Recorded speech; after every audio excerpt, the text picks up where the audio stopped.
تبارك الذي نزل الفرقان على عبده ليكون للعالمين نذيرا۔ قابل قدر بزرگان دین، نوجوانان اسلام اور دینی ملی بھائیوں، آج کل جن ایام سے ہم اور آپ گزر رہے ہیں، امت مسلمہ گزر رہی ہے، یہ ایام فتنوں کے ظہور کے ایام ہیں۔ نت نئے فتنے ہر روز سر اٹھا رہے ہیں اور بالخصوص اہل ایمان کے لیے ان کے ایمان کو بچانے کی خاطر ایک چیلنج بن کر کے سامنے آ رہے ہیں۔ خیر و باطل کی کشمکش ہمیشہ چلتی رہی ہے اور یہ قیامت تک اللہ کی سنت ہے، وہ چلتی رہے گی۔ لیکن بہرحال ایسے نازک وقت میں ہماری اور آپ کی بھی ذمہ داری بنتی ہے، اہل ایمان کی ذمہ داری بنتی ہے کہ وہ جہاں اپنے ایمان کی فکر کریں، اپنے دوست و احباب، اپنے عزیز و اقارب، اپنے گھر والوں اور ہر اس اہل ایمان کی فکر کریں کہ جس کے تعلق سے ان کو یہ احساس ہو کہ شاید کہیں نہ کہیں وہ اس فتنے کا شکار ہے۔ آج کل جیسا کہ میں نے ذکر کیا کہ مختلف فتنے ہیں، کہیں مال کا فتنہ ہے، کہیں عورت کا فتنہ ہے، زبان و شرمگاہ کا فتنہ ہے، عصبیت کا فتنہ ہے، قومیت کا فتنہ ہے، مختلف فتنے سر اٹھا رہے ہیں۔ اور انہی فتنوں کے بیچ ایک بڑا فتنہ ہے ارتداد کا فتنہ، یعنی ہم اور آپ دیکھ رہے ہیں وقت وقت سے مختلف پیپروں میں یہ چیزیں آتی رہتی ہیں، سوشل میڈیا پر یہ چیز ہم اور آپ سبھی سمجھتے ہیں آتی رہتی ہیں کہ آج فلاں جگہ فلاں شخص جو ہے مرتد ہو گیا، اس نے اسلام کو چھوڑ کر کے سناتنی دھرم کو قبول کر لیا، فلاں دھرم کو قبول کر لیا، یا خاص کر کے لڑکیوں سے متعلق اس طرح کی چیزیں جو ہے آ رہی ہیں، اور اب کچھ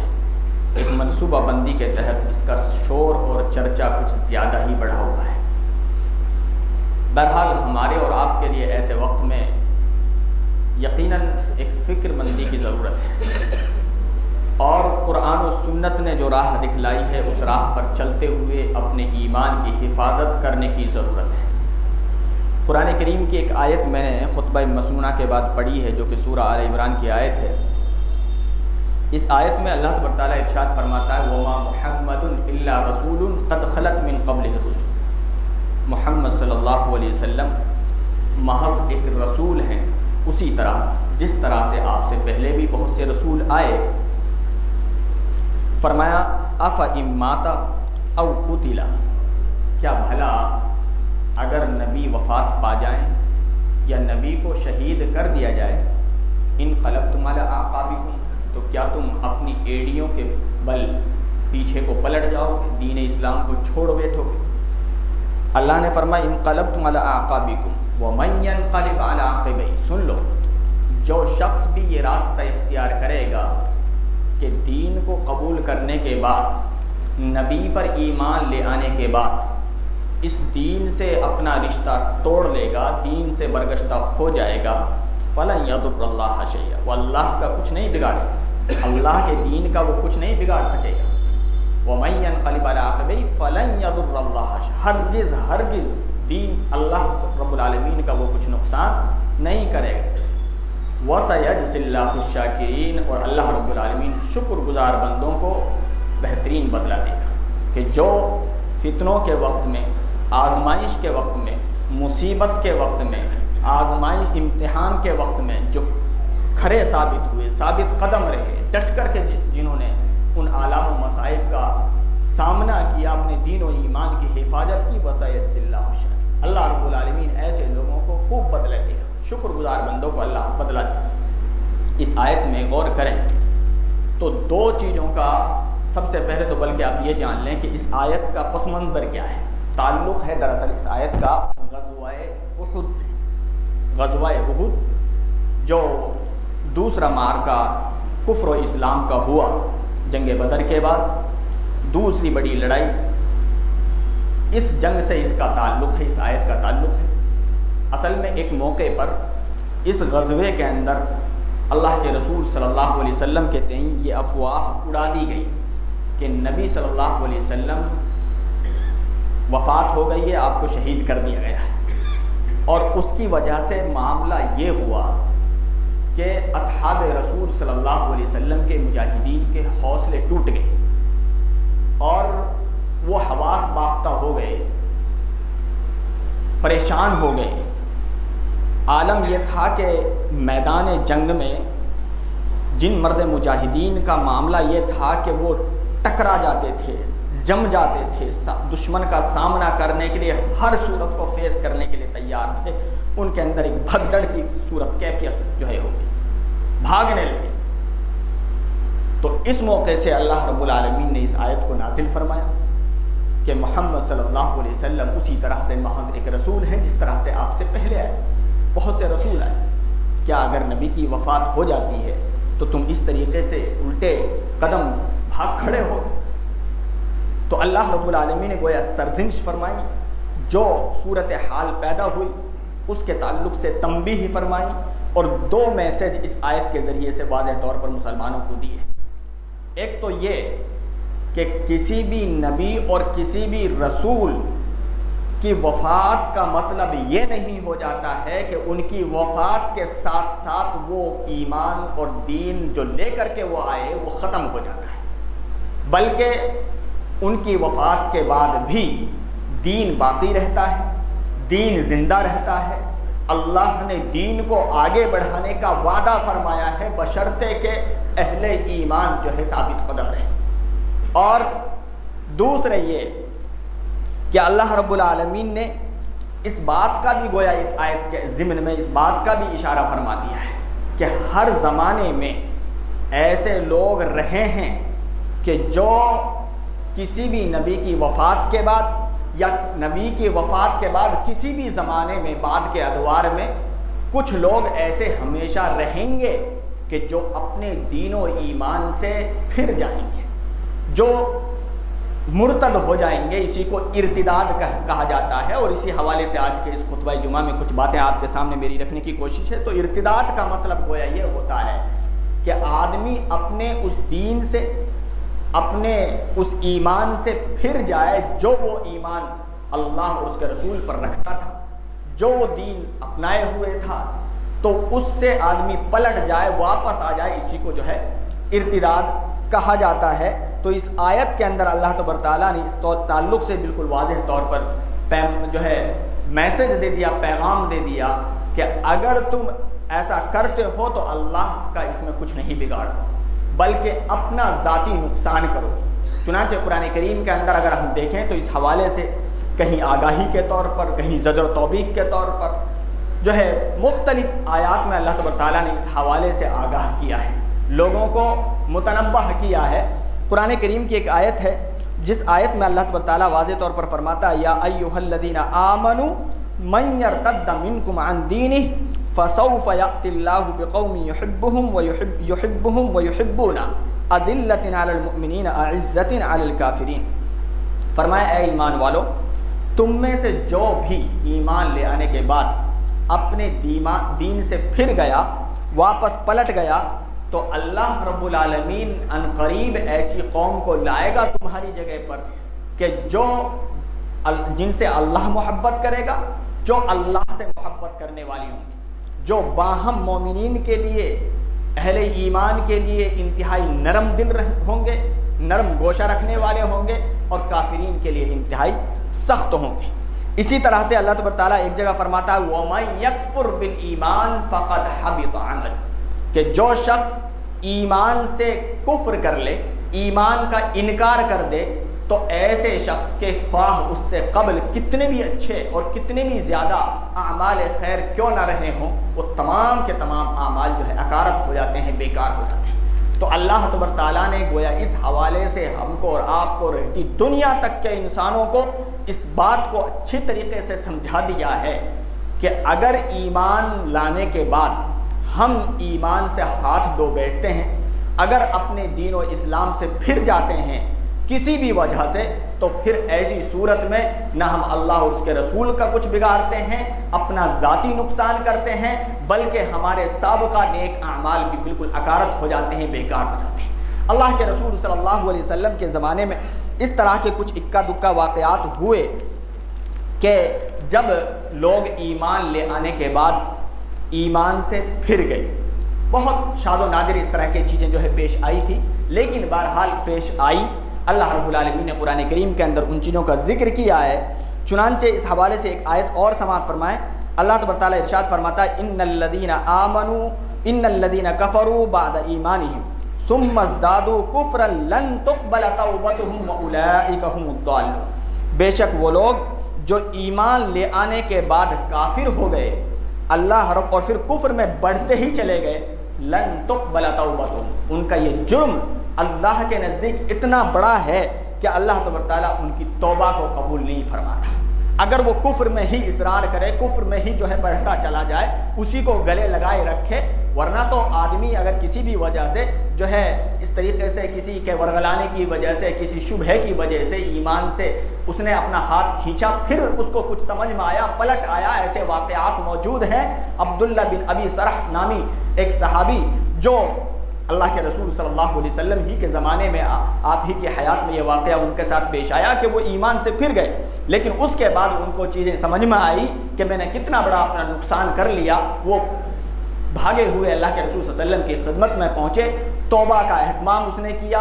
اس سے رجوع کیا جو اس نے غلطی کی، خلوص دل کے ساتھ اللہ سے معافی اور توبہ کا اہتمام کیا، تو پھر اللہ رب العالمین نے اس کے باضابطہ اہل ایمان نے ان کے تعلق سے لکھا ہے، محدثین نے لکھا ہے، مفسرین نے لکھا حسن اسلام، کہ اس کے بعد اس نے اپنا اسلام خوب کر لیا، اور یہ کہ وہ جو سابق چیزیں تھیں وہ تمام کی تمام اس نے اپنی ختم کر لی۔ بہرحال اللہ تبارک تعالیٰ نے اس آیت میں فرما دیا کہ وہ لوگ جو ایمان لے آنے کے بعد کفر کو اختیار کیے اور کفر میں وہ بڑھتے چلے گئے، اللہ کے نزدیک ان کا یہ جرم اتنا بڑا ہے کہ اللہ ان کی توبہ قبول نہیں کرتا، اور یہ لوگ جو ہے صریح طور پر گمراہ ہوتے ہیں۔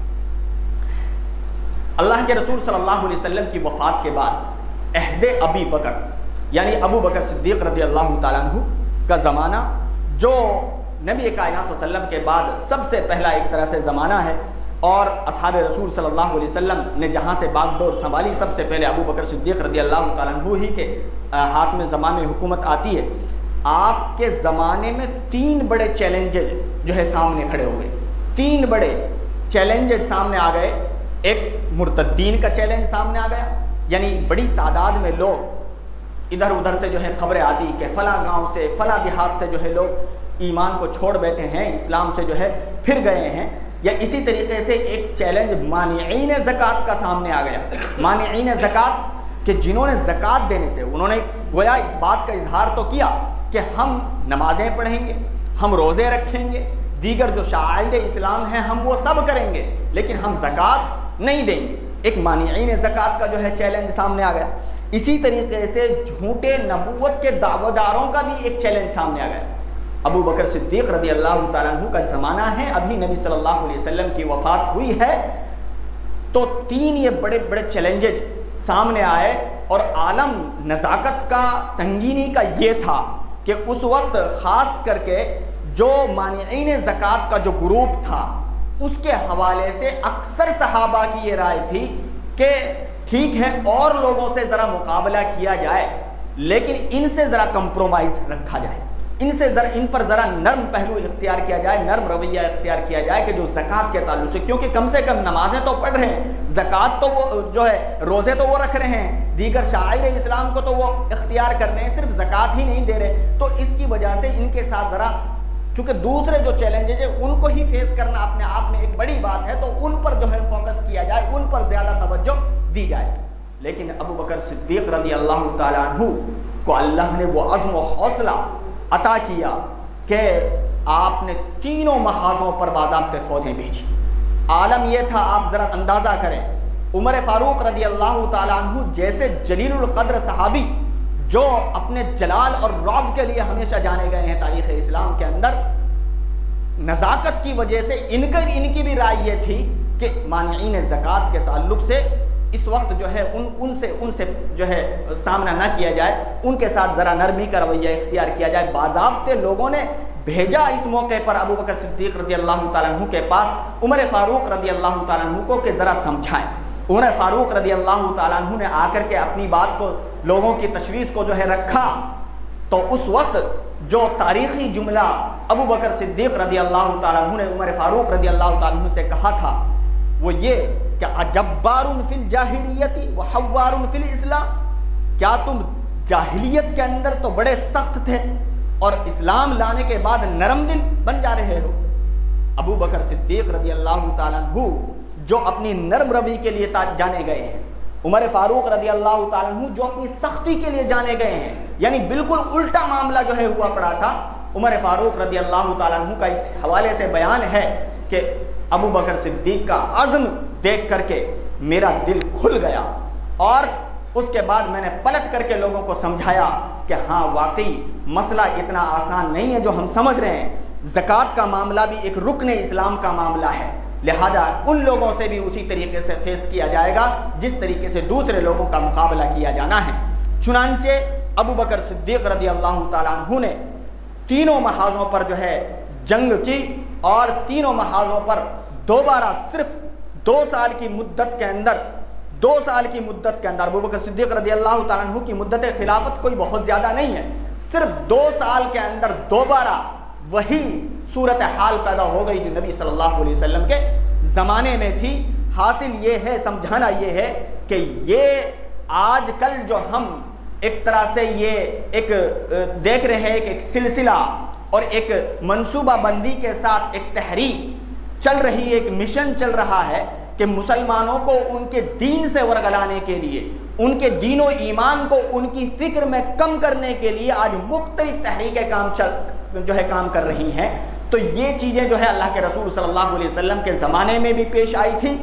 لیکن ہمیشہ مسلمانوں نے اس پر قابو پایا۔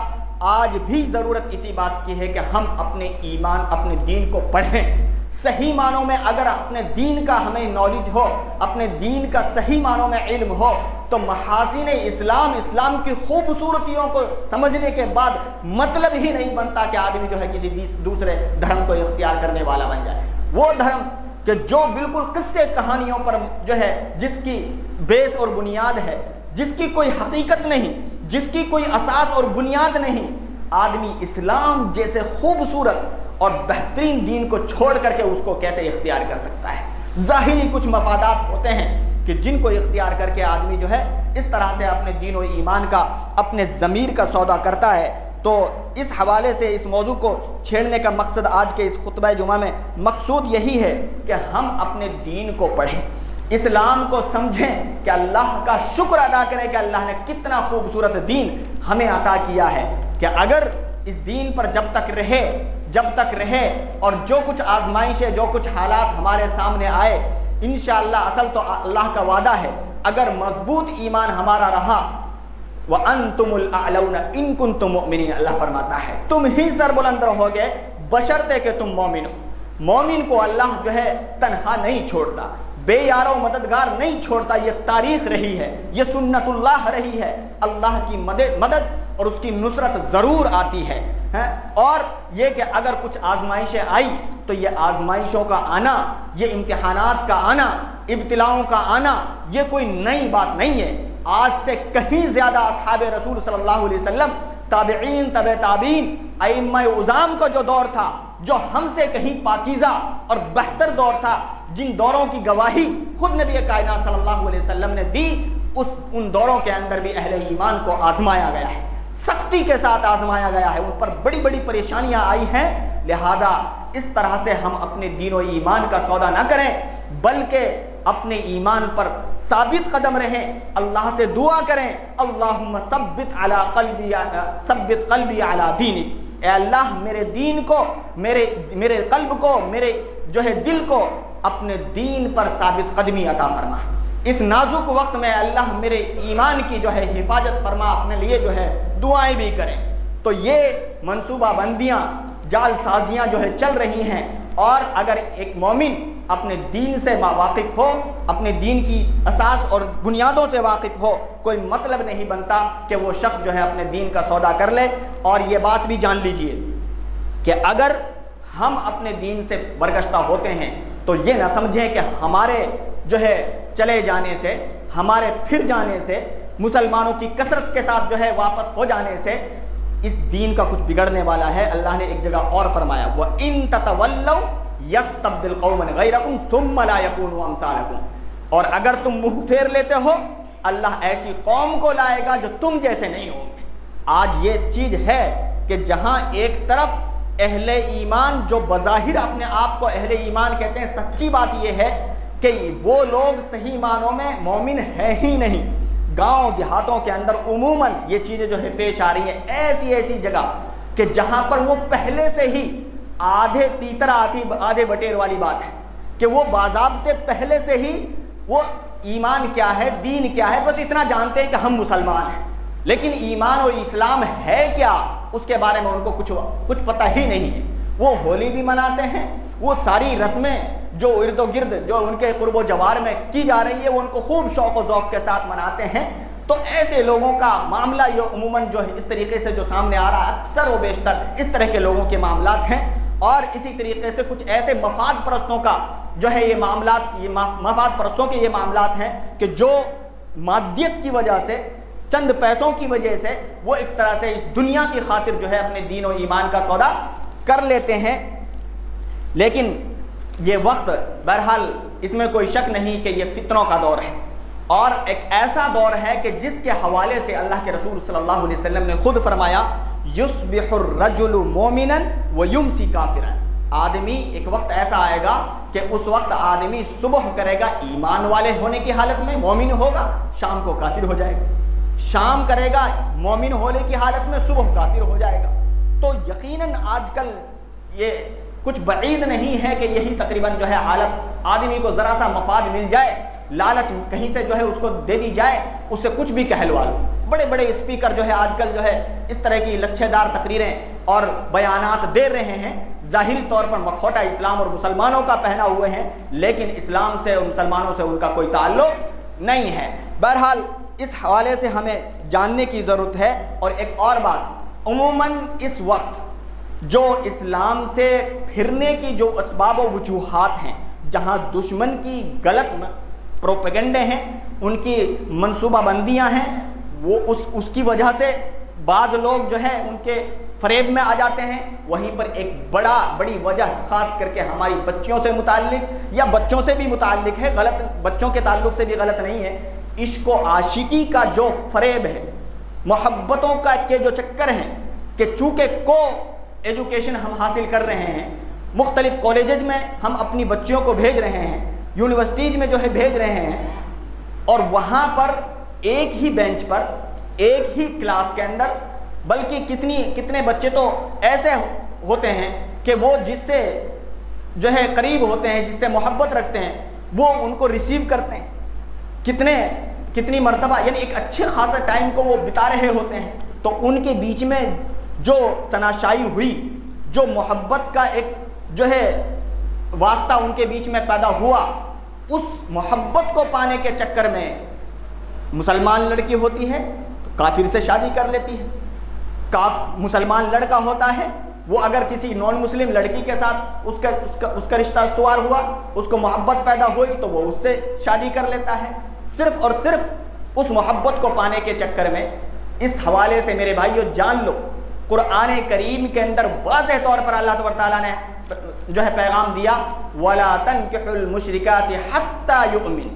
تم لوگ مشرکہ عورتوں سے شادی نہیں کر سکتے یہاں تک کہ وہ ایمان والی ہو جائیں۔ اور اسی طریقے سے اللہ نے فرمایا وَلَا أَمَةٌ مُؤْمِنَةٌ خَيْرٌ مِّن مُشْرِكَةٍ، جو ہے لونڈی، جو نبی کائنات صلی اللہ علیہ وسلم کے زمانے میں جو کہ غلام وغیرہ ہوا کرتے تھے، جو ہے غلام مرد کو بولا جاتا تھا، لونڈی جو ہے گرلز کو، لیڈیز کو بولا جاتا تھا، تو لونڈی کے حوالے سے بتلایا وَلَا أَمَةٌ مُؤْمِنَةٌ خَيْرٌ مِّن مُشْرِكَةٍ، کہ لونڈی سے نکاح کرنا ایک مسلمان کے لیے مشرک سے افضل ہے، مشرک سے بہتر ہے کہ آدمی مشرک شخص سے جو ہے شادی کرے۔ یا اسی طریقے سے مسلمان لڑکوں کو کہا گیا ہے کہ وہ غیر مسلم لڑکیوں سے شادی نہ کرے، اگر کوئی شخص کرتا ہے تو صریح طور پر وہ زنا ہوگا، نکاح کسی بھی صورت میں وہ نہیں ہو سکتا۔ لہذا اس بات کو اچھی طریقے سے جان لیں کہ اگر آدمی محبت کو پانے کے چکر میں یہ قدم اٹھاتا ہے، اپنے دین و ایمان سے جو ہے وہ ہاتھ دھو بیٹھتا ہے تو یقیناً اس کا نکاح بھی باطل ہے، اس کا ایمان سے بھی جو ہے رشتہ ختم ہو جاتا ہے اگر وہ اس طرح کا کوئی قدم اٹھاتا ہے۔ بلکہ ہمارے لیے بہترین مثال نبی کائنات صلی اللہ علیہ وسلم ہی کے زمانے میں ام سلیم رضی اللہ تعالیٰ عنہ کی ہے۔ ام سلیم رضی اللہ تعالیٰ عنہ جو حضرت انس رضی اللہ تعالیٰ عنہ کی والدہ تھی۔ حضرت انس رضی اللہ تعالیٰ عنہ وہ عظیم صحابی جس نے نبی کائنات صلی اللہ علیہ وسلم کی ایک عرصہ دراز تک خدمت کی۔ ام سلیم رضی اللہ تعالیٰ عنہ ایمان لائیں تو شوہر چونکہ کفر ہی پر باقی تھے، ان کو پیغام جو ہے دیا کہ میں ایمان والی ہو گئی ہوں، ایمان لیا، مسلمان بن جاؤ، تبھی ہمارا رشتہ برقرار رہ سکتا ہے۔ کہا کہ اگر میں برقرار نہ رہوں تو کہا کہ میرا پھر تم سے کوئی تعلق نہیں ہے۔ وہ اپنے اس آبائی دھرم پر باقی رہے۔ ام سلیم رضی اللہ تعالیٰ عنہ اپنے ننھے انس کو لے کر کے جو ہے وہاں سے چل دی اور اس کو توحید کا سبق سکھایا۔ آئی مدینہ اور مدینہ آ کر کے سب سے پہلے نبی کائنات صلی اللہ علیہ وسلم کی خدمت میں اس اپنے لاڈلے کو وقف کر دیا کہ یا رسول اللہ صلی اللہ علیہ وسلم میرے اس بچے کو جو ہے اپنی خدمت کے لیے قبول فرمائیں۔ اسی بیچ جب معاملہ جو ہے چرچے میں آیا تو ابو طلحہ نامی ایک شخص جو مشرک ہی تھا لیکن بڑا خاندانی شخص تھا، بڑا وجاہت والا شخص تھا، اس نے پیغام نکاح جو ہے پہنچا دیا۔ ام سلیم رضی اللہ تعالیٰ عنہ نے کہا کہ ما مثلو کا یرد النکاح، کہ تم وہ شخص ہو، وہ شریف وجاہت والے شخص ہو کہ تم جیسے سے شادی کرنا کسی بھی خاتون کے لیے سعادت مندی کی بات ہوتی ہے، اچھی بات ہوتی، نصیب والی بات ہوتی ہے، لیکن میں تم سے نکاح نہیں کر سکتی کیونکہ میں مسلمان ہو چکی ہوں۔ اس کے بعد اس نے کہا کہ اگر میں مسلمان ہو جاؤں، کہا کہ اگر مسلمان ہو جاتے ہو تو سن لو، نہ صرف تم سے نکاح کروں گی بلکہ نکاح کا مہر بھی تمہارے اسلام کے قبول کرنے کو ٹھہرا دوں گی۔ اللہ اکبر! یہ تھی خواتین اسلام کہ جنہوں نے باضابطے اس دین سے کمپرومائز نہیں کیا۔ اسلام جب لے آئے تو اسلام کی روح کو سمجھا، اس کی جذبے کو سمجھا، اس کی حقیقت کو سمجھا۔ ہر طریقے سے انہوں نے ساری بڑی مثالیں اس تعلق سے تاریخ اسلام میں مل جائیں گی کہ اسلام لے آنے کے بعد زنیرہ رضی اللہ تعالیٰ عنہ کس طریقے سے جو ہے انہیں عقوبتیں دی گئی، سزائیں دی گئی، لیکن کسی بھی صورت میں ان کے قدموں کے اندر لغزش پیدا نہ ہو سکی، ذرا بھی لغزش پیدا نہ ہو سکی، اور ان کو کوئی بھی بڑی سے بڑی سزا ایمان سے جو ہے واپس پلٹا نہ سکی۔ تو آج ضرورت اسی بات کی ہے کہ ہم اس وقت جو یہ ارتداد کا فتنہ ہے اس کا اگر سامنا کرنا چاہتے ہیں اور اس کو صحیح معنوں میں فیس کرنا چاہتے ہیں، اپنے بچوں کے دین و ایمان کو محفوظ کرنا چاہتے ہیں، تو وہ بچے خاص کر کے جن کو ہم پڑھنے بھیج رہے ہیں ان کی مینٹلٹی صحیح کریں، ان کو سمجھائیں، دین کو بتائیں، ایمان کو بتائیں، محاسن اسلام کو سمجھائیں کہ اللہ نے کتنا اہم، کتنا خوبصورت دین تمہیں جو نوازا ہے۔ مر بھی جاتے ہو تو مرنے کے بعد بھی جس طریقے سے زندگی کے اندر مومن ایمان والا قابل احترام ہوتا ہے، رسپیکٹڈ ہوتا ہے، مرنے کے بعد بھی حکم اسلام یہ ہے کہ اس کو نہلایا جائے، خوشبو میں بسایا جائے، خوبصورت اس کو کفن دیا جائے، کندھوں پر سوار کر کے اس کے قبر تک، اس کی آخری آرام گاہ تک اسے پہنچایا جائے۔ یہ نہیں کہ جان نکلی اور ٹھوکر مار کے اس کو جو ہے چارپائی سے بھی نیچے ڈال دو اور اس کی باڈی کے ساتھ وہ سلوک کرو جو بظاہر ایک عقل والوں کو جو ہے گوارا نہیں ہے۔ کہنے کا مقصد کسی اس پر میرا کمنٹ کرنا نہیں ہے، مقصد صرف اور صرف یہ ہے کہ مسلمانوں اپنے دین کی فکر کرو، اپنے ایمان کی فکر کرو، اور اس مادیت کی وجہ سے، دنیا پرستی کی وجہ سے اپنے دین و ایمان سے اگر کچھ آزمائشیں آئیں اس سے بہت جانا،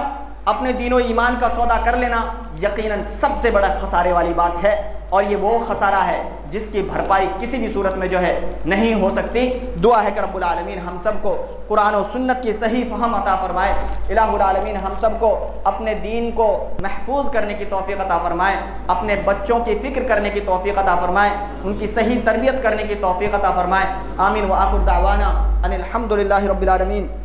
بارک اللہ لنا ولکم فی القرآن المجید ونفعنی وإیاکم الذکر الحکیم وصلی اللہ علی النبی۔